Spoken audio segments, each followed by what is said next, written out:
Who are we? PWD! Who are we? PWD! Who are we? PWD!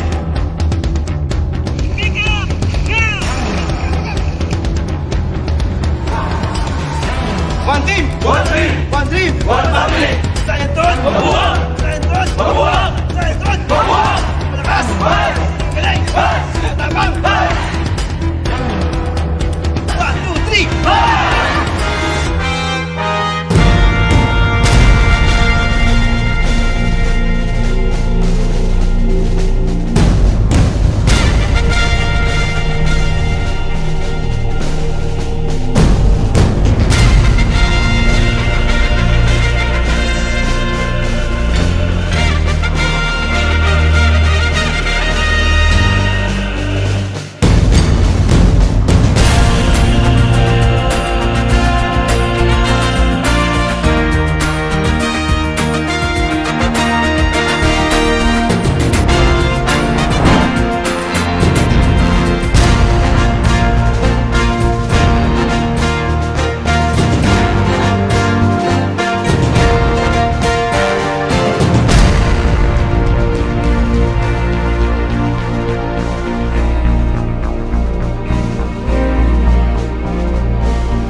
Lubog!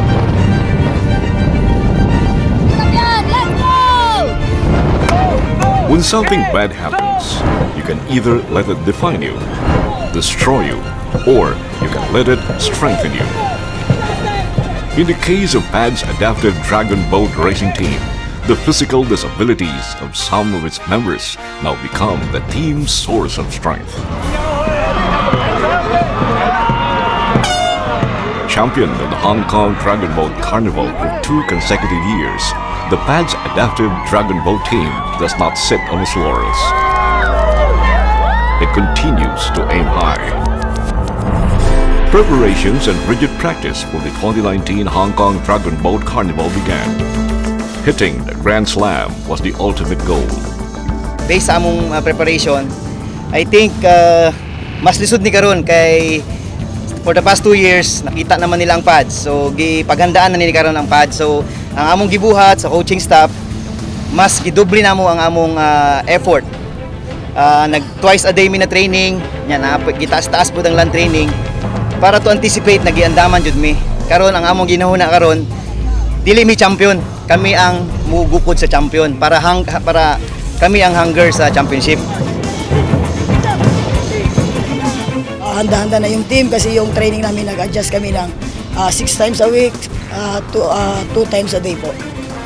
Kumbaga yung training na ginawa ko kung ano yung naging experience ko sa before sa national team, sa Philippine Paradragon Federation bilang coach and athlete, shinare ko po ngayon sa team.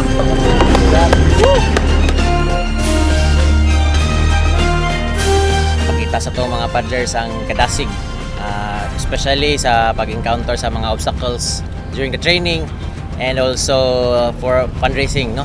And karon mas grabe ang effort na ilahang gihatag, particularly sa training, sa boat training, land training o kaning sa ilahang adjustment nila sa ilang lifestyle. So I can say na they are really ready for this, spiritually, emotionally and mentally, to go back to Hong Kong and snatch that championship for the 3rd time. Pads! We are ready to rumble! Hong Kong Dragonboat Carnival 2019! Awu, awu, awu! Aside from the Hong Kong tournament, the 14th IDBF World Dragonboat Racing Championship in Pattaya-Rayung, Thailand, was for the team to conquer. It's considered as the Dragonboat World Olympics. However, just like in the past, logistics has always been a major concern. This had prompted the team to organize the first Cebu City Dragonboat Regatta race to raise funds for the Thailand tournament. enjoy the race. On behalf of the organizers, this might not be a perfect event, but we're trying our best to make this experience and race memorable for everyone. So good luck on the teams and have a great day!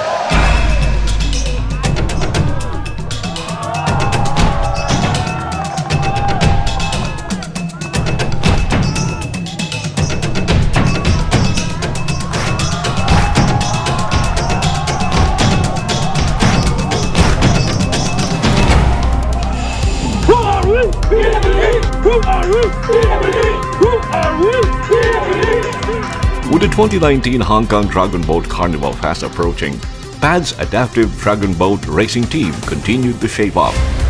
On July 20, 2019, they became champion of the Sandugo Dragonboat Festival in the small boat open masters category, and second in the small boat mixed masters category. The team's determination to win its third championship in Hong Kong was fueled up by the unwavering support from its benefactors and sponsors. The International Marketing Group, or IMG, Kaiser International Health Group Incorporated, Kaiser Medical Center and Diagnostics, Manila Bankers Life Insurance Corporation, or MB Life, and MyTV Cebu. These companies had been supporting the team since their first victory in Hong Kong in 2017. Continuously believing in the vision of PADS and for supporting the capacity and the dreams of our athletes in participating once again for the third time at the Hong Kong Dragonboat Carnival. We will try our best and we will do our best to clinch the third Grand Slam Championship this coming June 14 to 17. We ask for your prayers and continuous support, and we'll try our best to raise again the flag and bring glory and honor to our country once again, and give hope and inspiration to thousands of persons with disabilities. The big day came. The team was at the Mactan Cebu International Airport ready to depart for Hong Kong when they received the news from the Hong Kong Tourism Board that the tournament is cancelled due to the brewing tension in the area caused by the people's strong objection to the extradition bill. Good morning, everyone. It's nearly 2 a.m. here in Mactan International Airport, and this is JP Maunes, the current team manager of PAD's Adaptive Dragonboat Racing Team. I'd like to inform everyone that our event, or the Hong Kong Dragonboat Carnival, has been cancelled by the organizers due to the current political situation. It has been very difficult for us also as a team, because we really wanted to race and participate and also meet the Filipino community as well as the Dragonboat community in Hong Kong. But it seems the series of unfortunate events has stopped us from going there.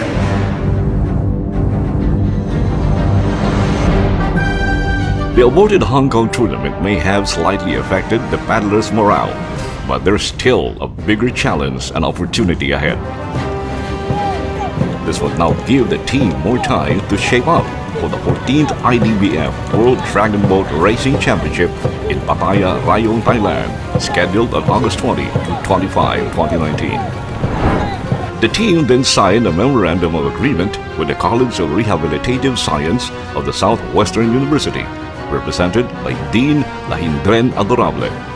This is for the paddlers to undergo a cardiopulmonary exercise test using a paddle with a cable attached to the Dragonboat Ergometer Performance Exercise Monitor donated by the U.S. Embassy.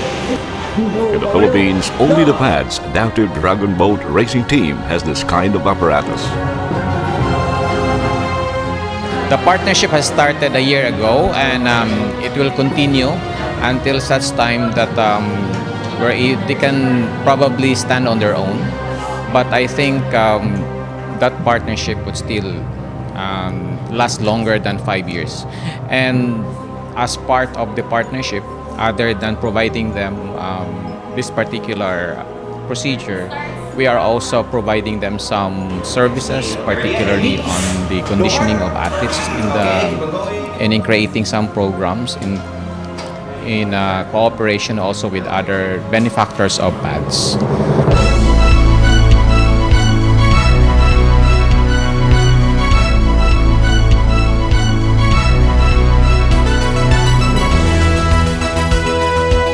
Paddlers are now ready for the 14th IDBF World Dragonboat Championship. So it's all systems go for the 14th IDBF World Dragonboat Racing Championship. On August 19, 2019, the team, carrying with them the honor to represent the country, assembled at the Mactan Cebu International Airport and ready to depart for Bangkok, Thailand.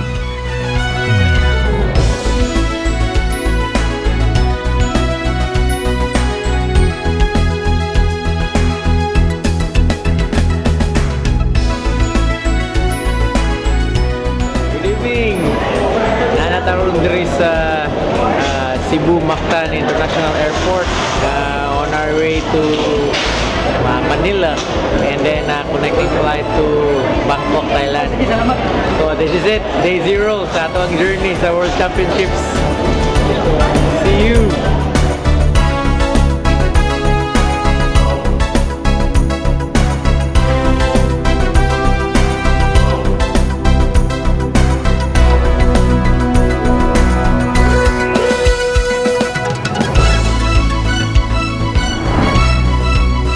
Arriving at the Suvarnabhumi Airport in Bangkok, Thailand, the team, now called Philippine Paradragon Elite Team, slowly felt the pressure as they now carried not only the name of Cebu, but of the entire country as well.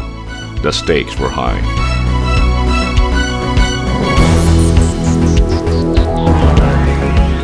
From the Suvarnabhumi Airport, the paddlers were shuttled to Pattaya.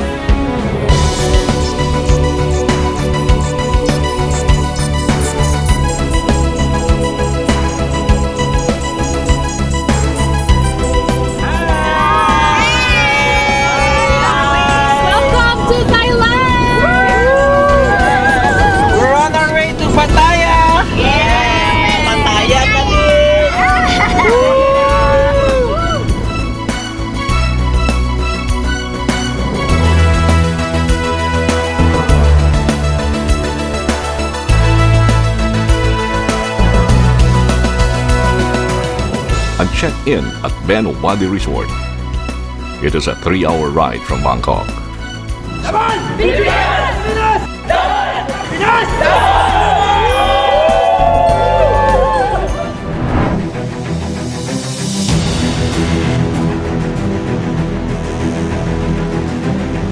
August 20, 2019, the paddlers literally tested the Pattaya waters and proceeded to the registration center.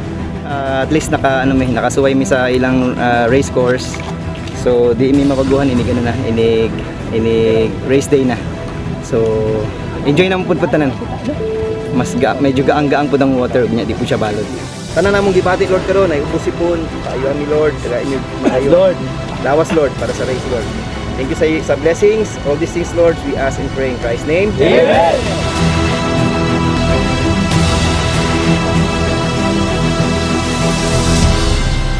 Philippines!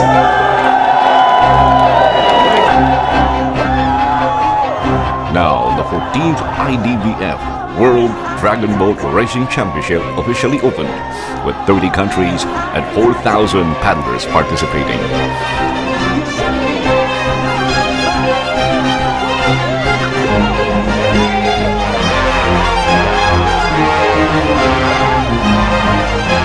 On behalf of the IDBF, it's my honor and privilege to welcome you all to this 14th IDBF World Dragonboat Championships. Welcome.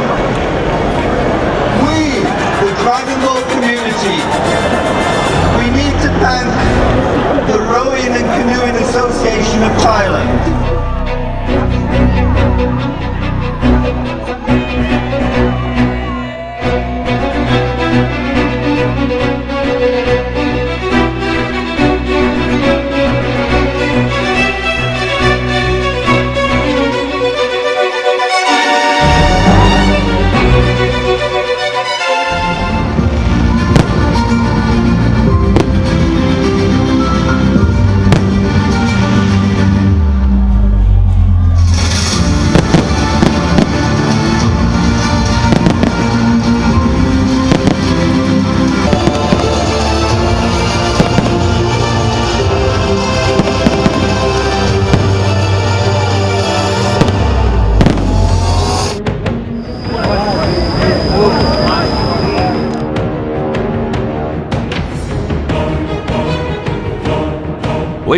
TV networks from Bangkok and China featured the paddlers. Questions were mostly centered on how they used their disabilities as their source of strength. This sport, and we made it as a passion. We really love Dragonboat.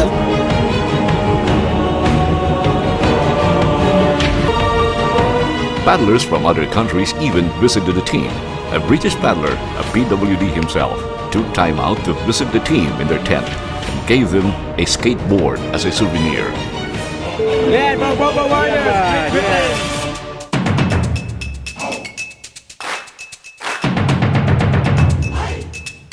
With the day of the race fast approaching, there was no time to waste. Spare time was spent for exercise and training.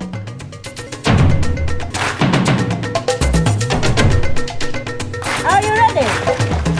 Attention! Go! 1, 2, 3, 4, 5, 6, 7, 8, 9, 1, 2, 3, 4, 5, 6.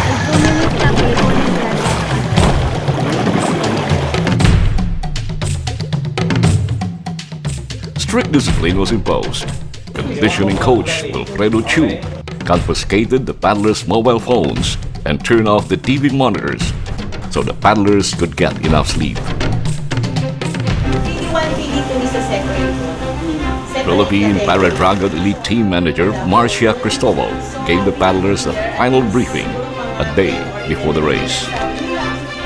Briefing about our race tomorrow. Our race will be at 1:18 in the afternoon. So we need to be there at least siguro mga 10 or 11.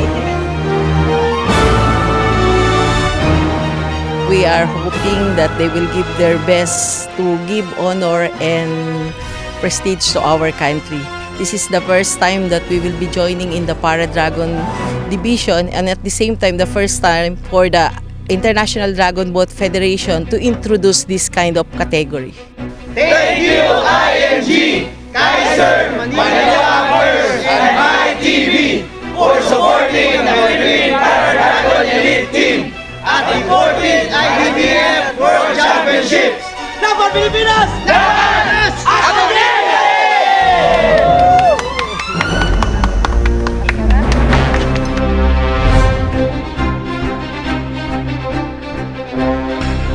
August 24, 2019, the day of the race. The Philippine Paradragon Elite Team was shuttled from their quarter to the race venue. Everybody was in high spirit.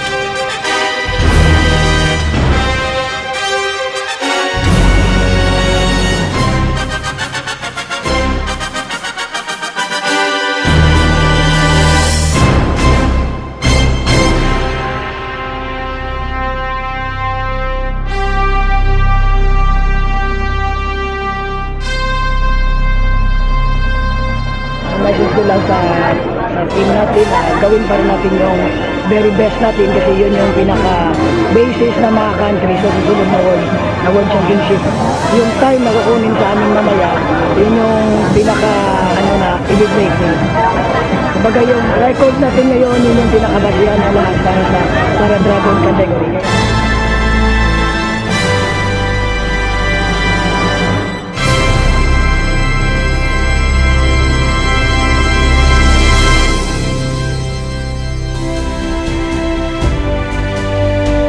One member of the Philippine Dragonboat Elite Team, Eva Marinoya, a PWD herself, joined the all-women Senior A small boat division category. The excitement was building up. It's my honor to paddle with them. Alam na natin kung paano sila kalakas. Subukan ko ang lahat. Ibigay ko ang lahat para magiging synchronized ang pakalo. Thank you so much dahil bigyan ako ng pagkakataon to join with them. Kung baka sakali, handa mong iwanan yung pads dito. Pads pa rin. Yung advocacy po namin is for person with disability.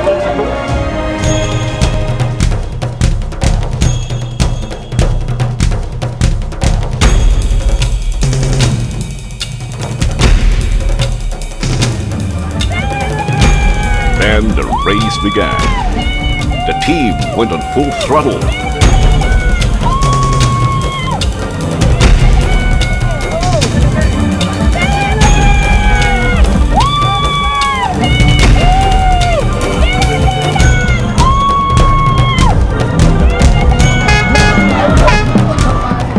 clinched the first gold in the 200-meter Paradragon 1 division to boast of 100% PWDs.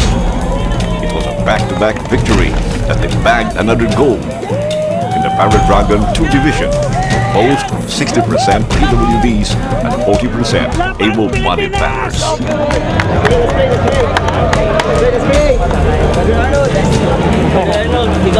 Sige, game. Lord, daghang salamat Lord sa imong gihatag Lord na victory this afternoon Lord. We offer it to you or the glory and honor Lord ang may balik sa imo Lord kay kung wala ka Lord, wala mi Lord. Thank you sa imong usog na gihatag sa pagamping namo. Thank you Lord sa mga guidance sa among management Lord. Thank you sa IDBF for giving us the opportunity Lord na maka-raise mi aning once in a lifetime Lord. All these things we ask in praying Christ's name. Amen.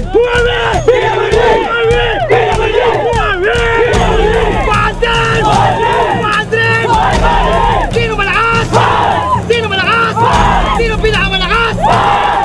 Laban! Pilipinas! Laban! Pilipinas! And the medal present by Mr. Mike Haslam, the IDBF Honorary President Founder.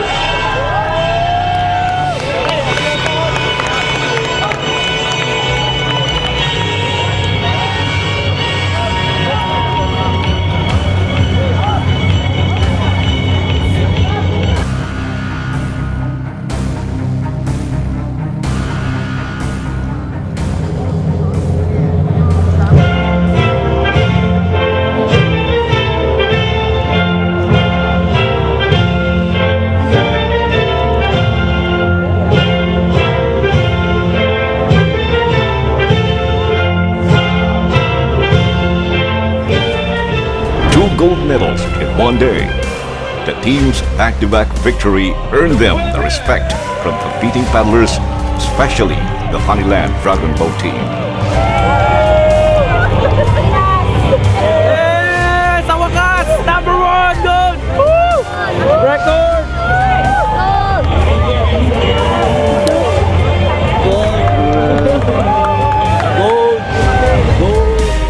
Nakakatuwa at napakasaya na nagbigay na naman sila ng karangalan sa Pilipinas, just like what Filipinos do around the world. Napakasaya, iba po yung feeling na andito sila, nandito nakikita namin, na talagang nasubaybayan namin yung laro nila sa hirap at ginhawa, kahit kulang man ang pondo nila. Sometimes, lumalaban ang ating mga Pilipino. Nakaka-proud na nandito ka mismo sa venue ng World Final. So, nakaka-proud bilang isang Pilipino. So, congratulations sa PADS. So, wagi na naman ang Pinoy. Ibang pakiramdam na nandito ka mismo sa venue at yung kinakanta yung ating pambansang awit. I saw something very special with the Philippine teams. They have paddler, they are handicapped, paralyzed, one leg only, and they got the gold medal. So very interesting for me. So good luck for all in the Philippines. On behalf of the Philippine Paradragon Elite Team and PATS Adaptive Dragonboat Racing Team, thank you IMG, Kaiser Medical, Manila Bankers Life, and MyTV Cebu. Finally, we are world champions!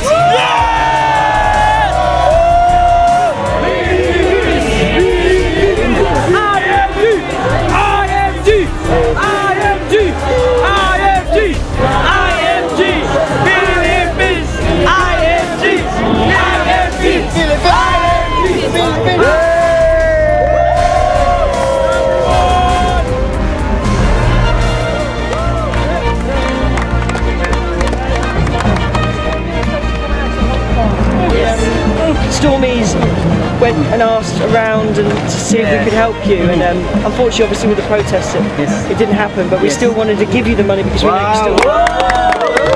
It's not much, but it's a token of gesture to you, and you inspire us an awful lot. Thank you, ma'am. Thank you, ma'am. Additional support poured in as the team from Great Britain gave them their gas assistance. It was a fulfillment of a promise given to our paddlers after they won the Hong Kong tournament in 2018. Mabuhay Philippine Dragons!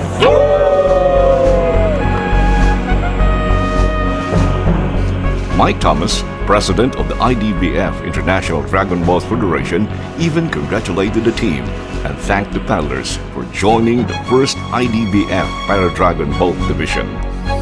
Is it the World Nations Championship again?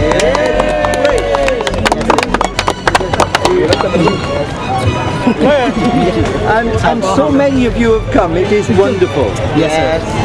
Good job, good job. Thank you so much, sir, for giving us the opportunity, and we hope that this will not be the last time you see a Paradragon team competing at the IDBF World Cup in I hope not. Yes, sir.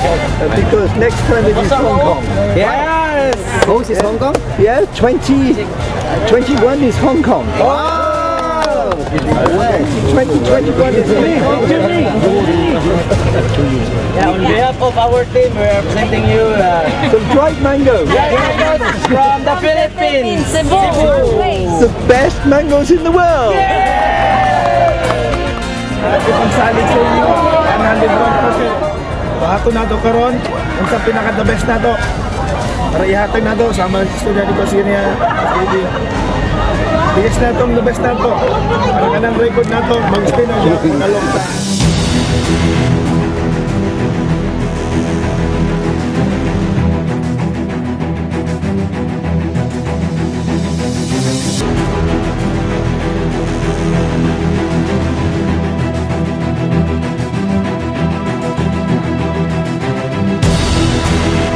Ready, go!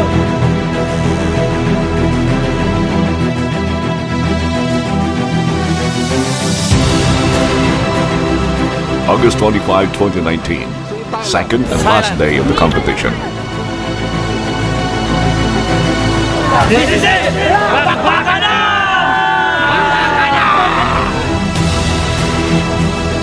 The Philippine Paradragon elite team now all fired up after winning 2 golds a day earlier.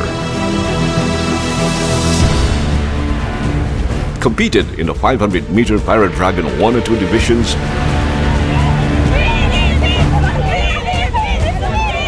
and bagged 2 more gold medals, a total of 4 golds in 2 days. A history in the making, as the Philippine Paradragon elite team again gave a great honor to our country.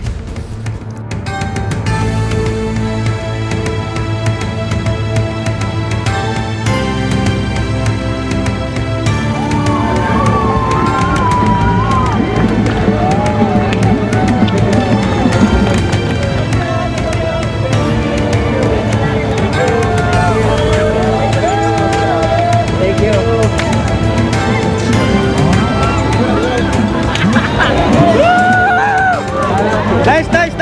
Ulit. Wala ka kaya!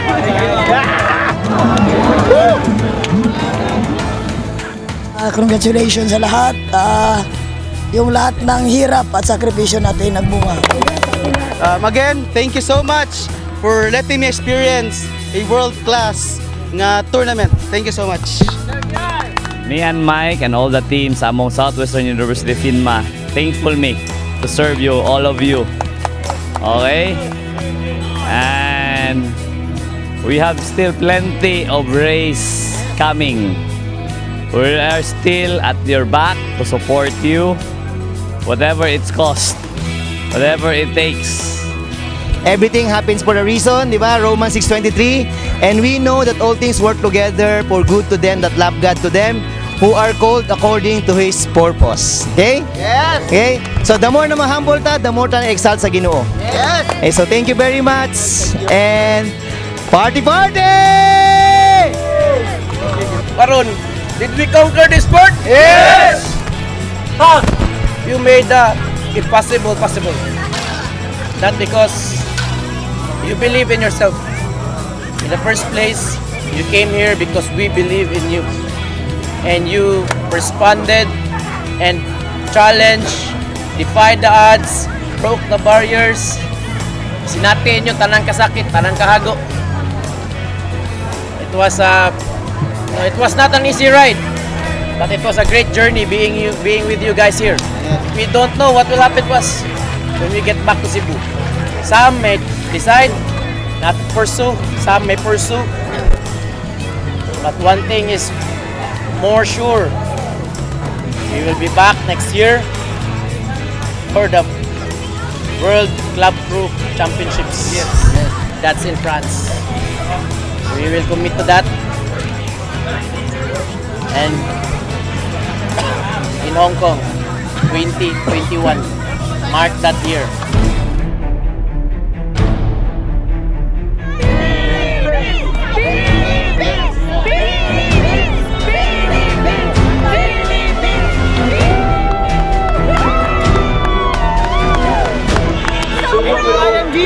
MyTV, Kaiser, and Manila Bankers. Daghang salamat. Nindot kay pamina nako nga bisag sa ditong first na mong race sa Hong Kong na break na mong record na 9 years champion na break na mo nya gisun amo pag ginasundan 2018 karon pinaka the best na mo the world championship, the world record, the Paradragon Elite Team. Proud kay ko nga na-appeal ko ani nga dako kini nga tournament. Mura ni Olympic sa Dragonboat. Thank you kayo for making this all possible. Number 1. Woo! Continue supporting the Philippine team and the Filipino athletes. Thank you so much. We won't be able to do this without your support. Thank you so much, IMG. Yes! Thank you. We owe this everything to you. 4 gold for the Philippines and we are world champions!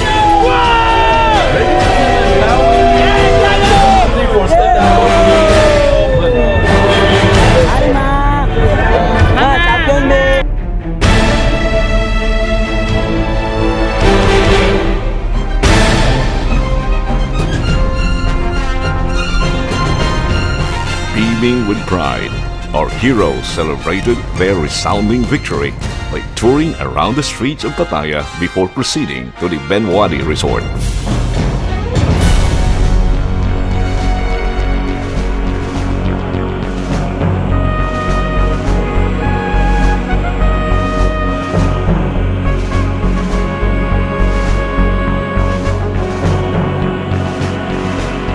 The remaining days were spent in Bangkok.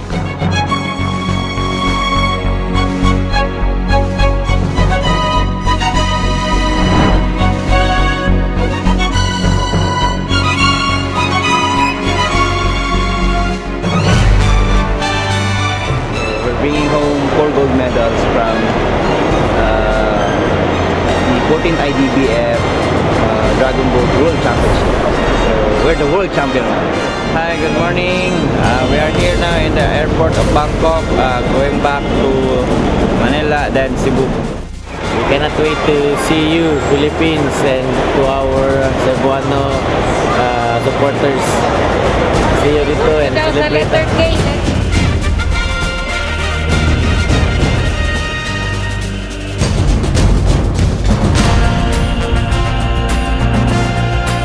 Until the team finally boarded the plane back to the Philippines. Thank you.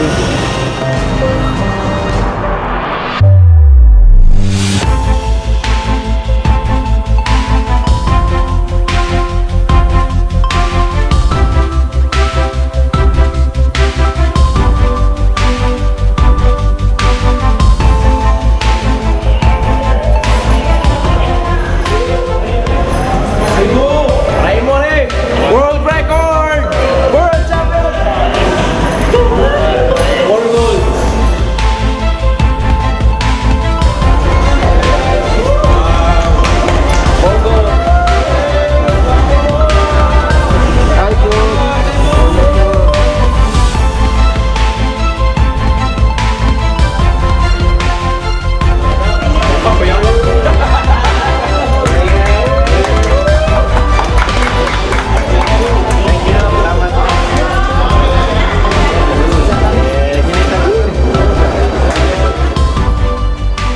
Upon their arrival in Cebu, the paddlers received the much-deserved hero's welcome.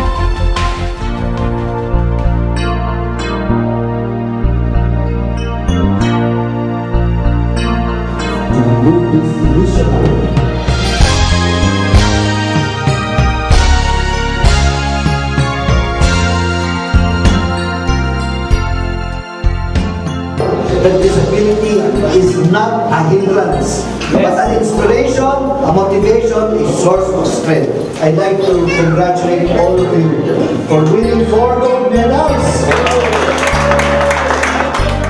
Thank you very much, and this is all for you guys. We really dedicate this also sa inyo po lahat. Salamat po. It was just a dream to even play, pero now the Dragonboat really changed their lives. Grabe ang impact sa sports. They became one of the strongest teams in the Philippines, and now even broke the world record in Dragonboat racing and in the World Championships. It's something that, you know, it's a dream come true. Paddlers, to each one of you, I cannot really just say thank you for working with us, because as I said earlier, I was very overwhelmed because this is the first time that I was with you in Thailand, and I was able to understand better the PW athletes or the para athletes. Okay, it's easy to handle able athletes like the varsity basketball, the volleyball varsity teams, because they're all able. They can easily be strengthened at one time.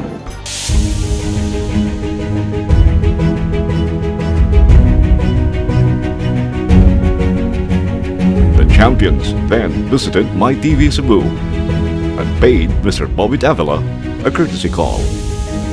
Yes, sir. Hello, sir. World champions. World champions.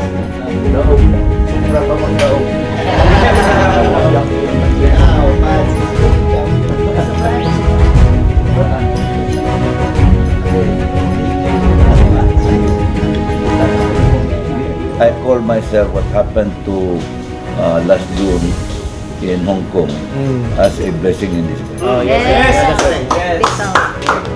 Amen. Because mudaog mo sa Hong Kong, kung sa may nakuha ninyo, tripit track.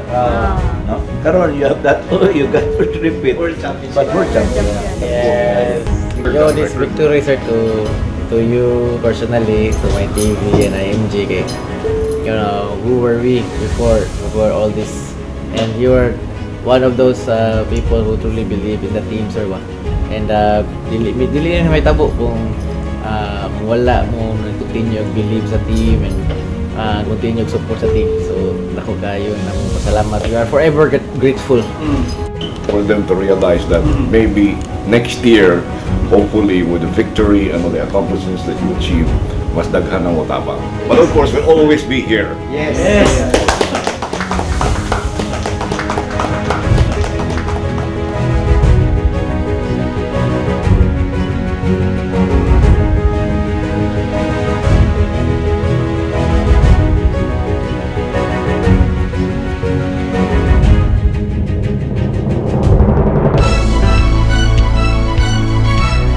On September 13, the champions made another courtesy call to Cebu Governor Gwen Garcia.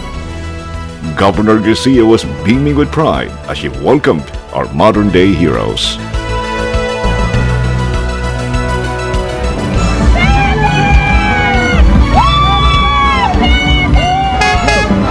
This time, the victory is much sweeter. The aborted Hong Kong tournament this year opened a much bigger door for the Philippine Paradragon elite team to prove that despite their handicap, they can rise to become world champions, our modern-day heroes. Truly, Philippines pride. Sa wakas, number 1 gold! Woo! Record!